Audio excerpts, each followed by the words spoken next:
class. So we almost made it through our first week of homeschooling.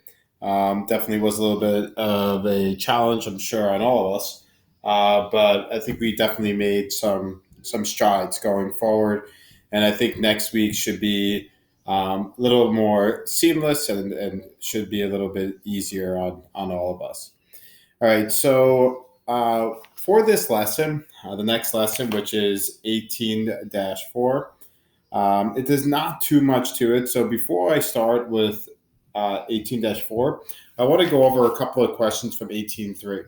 So in my last video, I said that there's a couple of questions you guys may have questions about. Let me know if you want me to post a video. I haven't heard from any of you with that, but I still think it's important for me to go over or show you how to solve a few of these problems. So what I'm going to do right now is I'm going to go over number 11 from textbook page 463. So the way that this problem was different is we were given the volume, where before we were solving for the volume. So remember, it's volume. Oh, it's a little too high.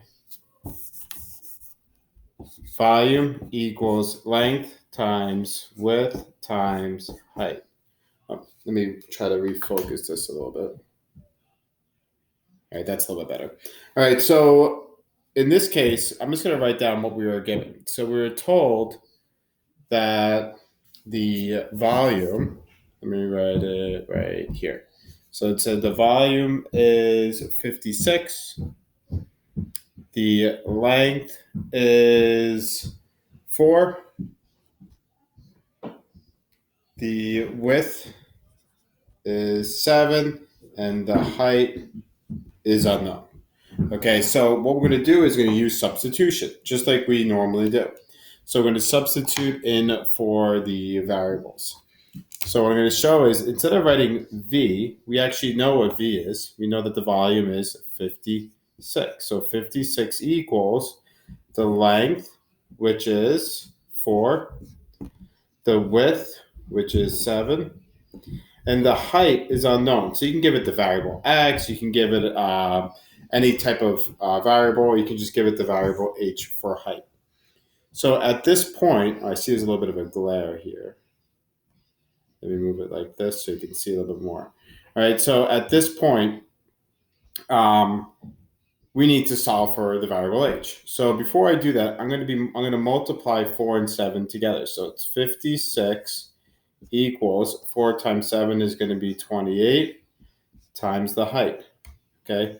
Now at this point, what I need to do is solve for the variable. The way I solve for the variable is inverse operation, right? Like I've said so many times this year, solve for the variable, opposite operations, division. So we divide by 28, divide by 28. So that cancels. We're left with H on this side, and then this is 2. Sorry, it's a little cramped here. So H is equal to 2. That means the height is 2. However, I'm sure at this point I'll be asking you guys, what am I missing? So what I'm missing at this point is the units. So the height, let me just write it right here. So the height equals 2. So the volume was in squared inches, but length, a width, or a height is just going to be inches. So the height in that case is 2 inches. All right. So with another problem that we did, such as, let me look at number 12. So number 12, the volume was 144 equals, this case, the length was unknown, the width was 9, and the height was 4. So in this case, right, we still need to solve for L. So what I'm going to do is again multiply 9 and 4 together, which is 36. So I use that, and I bring everything else down. The length, the equal side, and 144. So now to solve for the variable, right, due to commutative property, the order of this doesn't really matter. So you can look at this as L times 36, or you can look at it as 36 times L. So we're still going to be dividing by 36, divide by 36. Okay, so what happens is those L's cancel out, And 144 divided by 36 is going to be 4. So the length is equal to 4 feet. So hopefully that clears up any confusion that maybe some of you guys had with these problems. All right, so now on to today's lesson. So today's lesson, we're actually doing the exact same thing that we did yesterday. So we are finding the volume of different figures. However, the difference with this one is we're going to be finding the volume of these using non-integers, so such as numbers with decimals and numbers with fractions. Okay, so let me just try to come up with a quick problem here. So they give you a problem in the top of the textbook, and what they have is dimensions like 2.5 as the length, and then the width is 2.5. So what I'm doing is I'm using the example at the top of the textbook, and then the height is 1.5. Okay. So at this point, we have two different options. Okay. So for those students that like to multiply with fractions, they can multiply with fractions. And those students that like to multiply with decimals, they can multiply with decimals. Because you can easily change 2.5 into a decimal. Okay, so it'd be 2.5 times 2.5 times 1.5.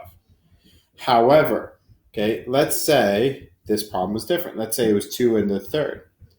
Right? I would not want to make these decimals because 2 to the third is a repeating decimal, 2.3 repeating.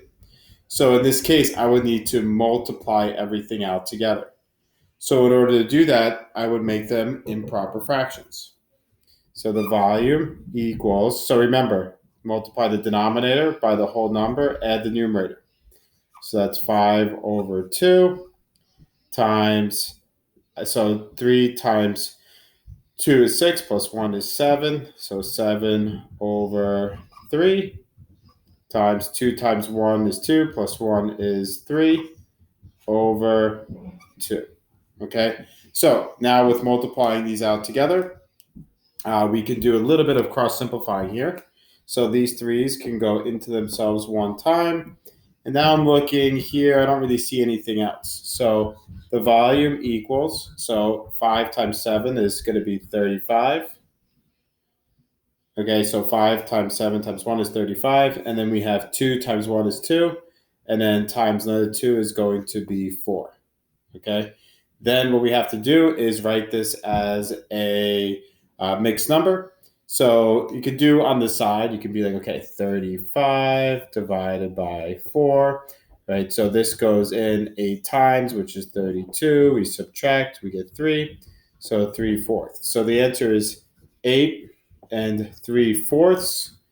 And the units, let me see what the units were. They were inches. So inches. And then we have to think about what kind of inches, right? So volume is three-dimensional. It's going to be cubic inches, right? So these are the types of problems that we are going to be working on today. For the most part, these, if they are given to you as a fraction, I would usually write my answer in its fraction form. If they give it to you as a decimal, then I would write it in its decimal form. So for example, I'm looking at the textbook right now, number 3. I would write as fractions. Number 4, I would write in its decimal form. What I would recommend doing is you need to show your work for this because I am going to be checking that eventually. And if you just write the answer, right, that's not going to be complete because you're not following directions. But what I would recommend doing is when you're done, just try using a calculator to check your work and see where we may have made some mistakes. If you look at numbers 1 and 2, what they say is it's a cube. So a cube, right, where it says the edge is 1/3, like for example, number 1, the edge is 1/3 of an inch. So 1/3 of an inch times 1/3 of an inch. Oh, actually, now I'm looking at number 1. I just remember this is a different type of question. So let me show an example about number 1, but I'm going to use something a little bit different. So if you look at your textbook, look at number 1, and it says, tell how many of each size cubes can fit in a 1-inch cube. So let me just draw here a cube.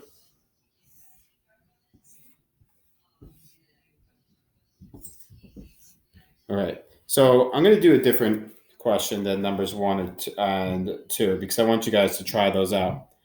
But let's say they said 1, let me write it where you can see it, 1/2 inch. So what they're saying is if this is 1 inch, a cube that's 1 inch by 1 inch by 1 inch, how many 1/2 inch cubes can fit in there? So this is a 1 inch cube. So a 1/2 inch would be right about here. Okay, so how many 1/2 inch cubes can fit along the length? So if I were to draw that, it would look like this, right? There's 1, 2, 1/2 inch. A 1/2 inch plus a 1/2 inch equals a full inch. Then how many could fit along the length? Well, 1/2, 1/2. Okay, so if I was to draw this whole thing, let me just do this so it's a little bit easier for you guys to see. Okay, so if I want to see what that would look like, if we were to draw this all the way around, okay, there would be 4 1/2 inch cubes that would fit in the bottom of this. And then above that, I know my drawing's not perfect, but hopefully you can get an idea of what this visual would look like.